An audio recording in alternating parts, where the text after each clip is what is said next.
Hey, I'm Bonita.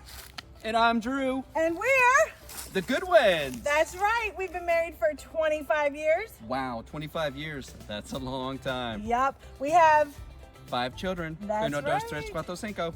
And we've been volunteering here at the Myrtle Beach State Park for about 15 years, give or take a few years. Yeah, something like that. But we love being outside. We love camping, hiking. Well, fishing sometimes. Yeah. Well, I'm actually considered the fire guy. I do all the fires and all that good stuff. And I do all the food. Survivalist. Yeah, she cooks. Yep. So if it's outside, we love doing it. Got that right. Today, we're going to be cooking with steaks, our favorite. There's a lot of variety of sticks for stick cooking out there. You can, again, go to any of your local camping supply sections in any of your stores. You can get the long stick like this that I find is safer and easier to cook over a fire. There are a lot of shorter sticks that maybe may not be as suitable for kids from a safety aspect. It just really depends how you're cooking, what you're cooking, and who is cooking. The one thing we want to always do is protect the park resources, so bring your own sticks. Please don't pick them off the ground.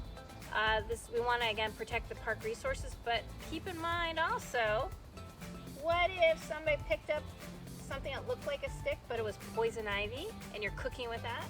Or you use this vine that you think at first is a stick and you grab it, it has sharp spines.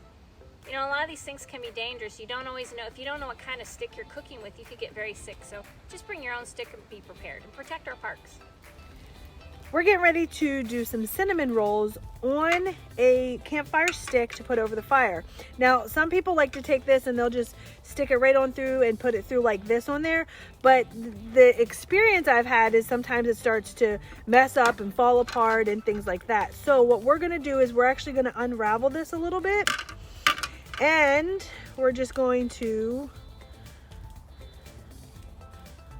wrap around. And one things you want to do is you want to make sure that it kind of sticks to each other. So you're just kind of creating like a little pinch just so that it can kind of not fall off just like that. Now we're going to cook. Woohoo! All right, we're going to check this one right here. And it feels like it's done. I don't see anything gooey or ucky. It looks like it's done. And this right here, of course, we didn't pinch this one like we did this one, and look, it's coming off. We got this lovely little icing, and all we're gonna do is lather it on there like that. And then we eat. Look at this. Look at that. Isn't that beautiful? Oh my gosh, it's so good. We're gonna go ahead and do crescent rolls with hot dogs. So here we go. Nice little V. Now, you can go ahead and cut this in half if you don't want to do the entire hot dog, if you're doing like for small kids. So, but you know, we're adults here today, so we're just going to go like this. And look at that. Isn't he pretty? Probably should go like that. And now the key to this is to get it right through the middle.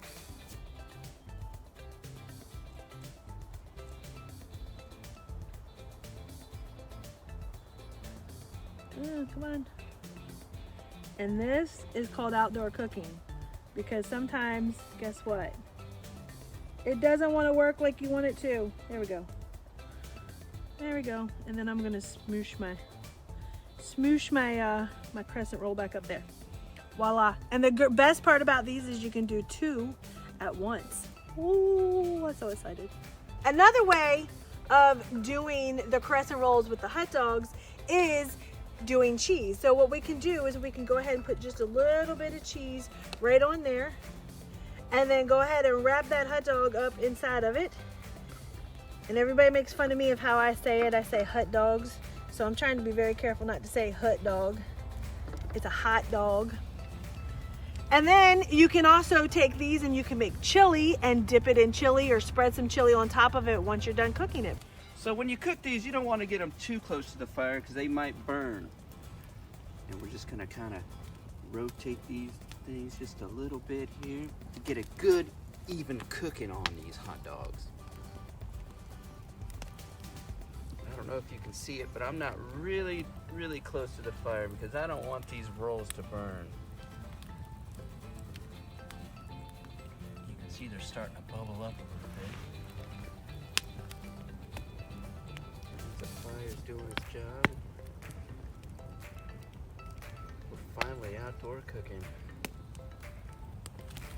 All right, so I think these are done, and how you can tell is you're gonna just kind of squeeze it just gently, and you want to feel a little crunchiness on the outside and just a little bit of sponginess on the inside, and that feels like it's really done.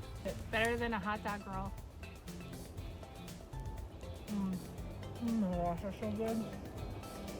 Cooked to perfection.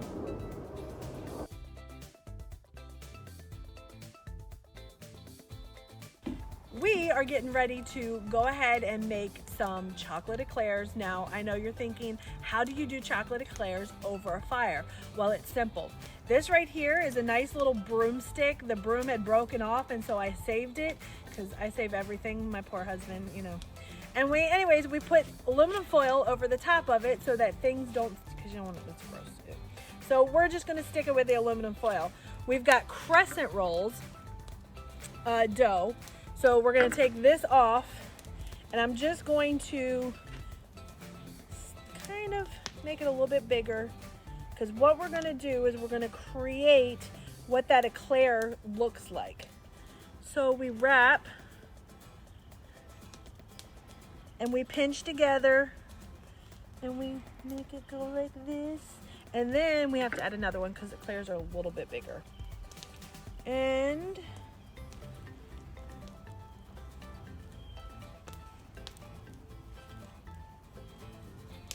doesn't have to look pretty.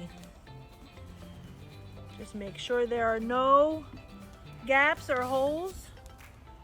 And we just kind of smoosh it all together. Smoosh, smoosh, smoosh, smoosh.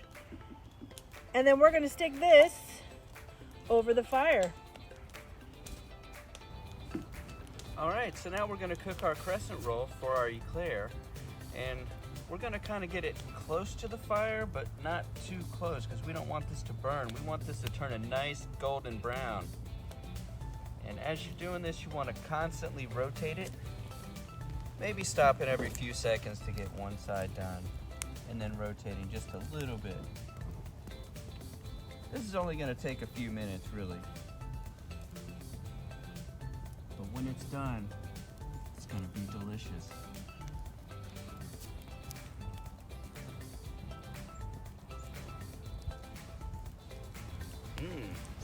Then again, you're still looking for that crispy outside and a little bit of sponginess on the inside.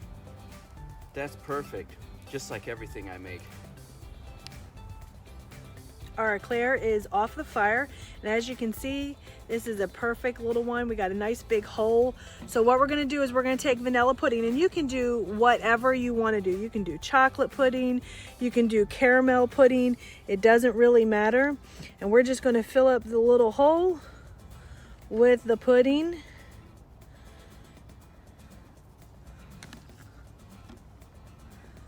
Just like that. All right, and then we're gonna set it down like this, and then we're gonna take this chocolate frosting. All right. And some of the ways that you can do this, like ahead of time, if you wanna do something ahead of time, you can actually put the chocolate frosting in like a little decorator bag, and then you can just squeeze it right over top of it if you'd like. But this, we're just getting a little bit on here. And as you do this, the eclair is actually going to kind of melt the frosting a little bit. And voila, it is ready to eat.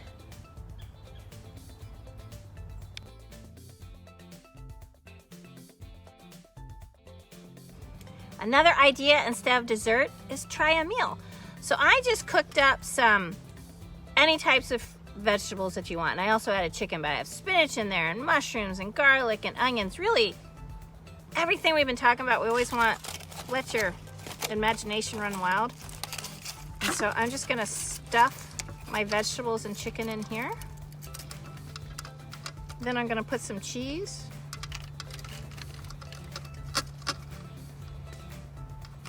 So now you have your own stuffed vegetable meal with cheese. Looks kind of good.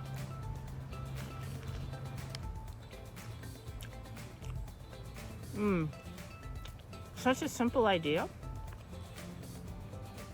So good. You should try this.